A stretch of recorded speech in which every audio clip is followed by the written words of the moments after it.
I don't like the idea of no one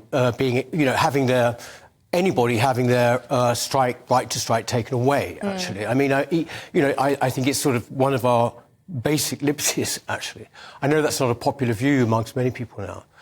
What worries me more actually about this, and it's something that Jo there hasn't mentioned, is that the British Medical Association, the vast majority of junior doctors don't actually belong to it. I think it's something like 2/3 of them.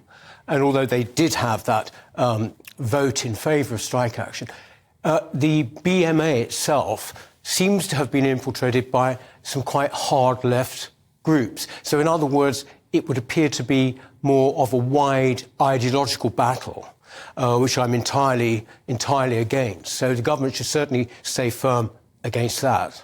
Well, this is the difficulty, Jo, isn't it? Because what Peter says is true. People may have legitimate claims for more money, but it all gets wrapped up in a wider ideological political agenda that those leading the unions have. I mean, you can see it from the placards the trade unionists carry. There are probably people on that march there who aren't even doctors and probably, certainly not members of the BMA. Yeah. I think the problem is that when you talk about strikes and you talk about unions, we end up going back, largely because of this government, going back to the language of the 1970s, and we talk about union barons. Well, if you think Pat Cullen, the leader of the Royal College of Nursing, is a union baron and would put her in the same bracket as people who were leading strikes at British Leyland and Ford in the 1970s, then you're living on a different planet. And I think the government is misreading the public mood. There's a lot of sympathy for people working in the health service, whether they're doctors, nurses, paramedics, or other staff, physiotherapists, radiologists, what have you, because we all know how hard they have worked. We also know that they are working above and beyond their contracted time. We hear constantly of people having to work, nurses and doctors dealing with more patients than they should be. And we have got this problem of recruitment and retention. Now, Peter may well be right. I don't know. But there were 48,000 members of the BMA. 36,000 of them voted for strike action. So, that is a huge, huge majority above and beyond the legal requirements.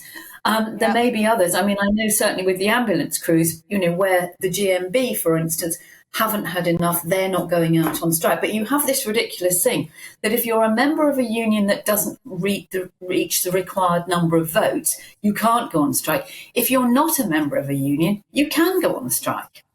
Well, there you go. But one of the things that irks a lot of our viewers, Peter, is that the NHS's budget as a whole has ballooned. It's gone up 40% since 2010 in real terms.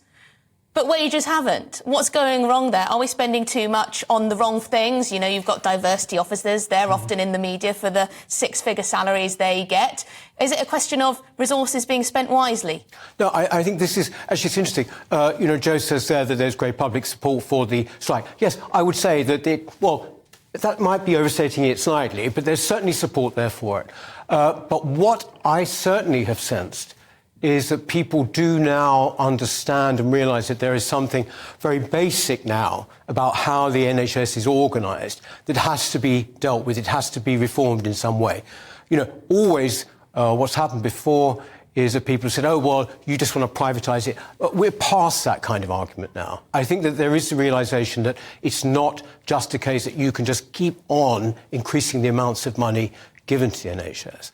I do, by the way, just to go back on my original point, which is about the British Medical Association, you said you didn't hear anything very much about it, Jo, but there is actually a report done for Policy Exchange by Andrew Gilligan when he talks actually about all the various different groups that now have a purchase within the BMA. And their mission is a wider one. It's more of an ideological anti-Tory one.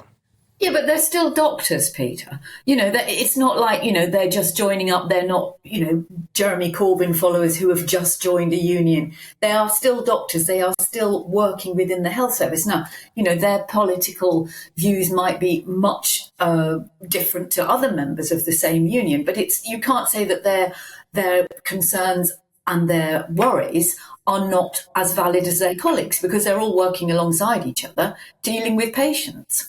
Yes, but just to go back to your point, Sorry, go on, Peter. No, you go on. Go on. Well, just to go back to the point about budgets, and I think you're absolutely right, Emily. I mean, there are billions, and you could just have a money fountain that would go into the NHS and it would just pour through the ground, because there's an awful lot that needs changing, and there is a resistance to change, and that isn't just within the sort of the suits, if you like, the bureaucracies. The NHS, we spend an absolute fortune on locums, on agency staff, because of the shortage of staff. There are duplications of services. There are, absolutely appalling communication and IT problems. So there's an awful lot to be done, but that you're not going to get those changes unless you engage. And it does seem to me that all the time the government is entrenched in this, no, we're not going to talk to you. I mean, they're having to talk now to the nurses. They will eventually have to talk to the doctors.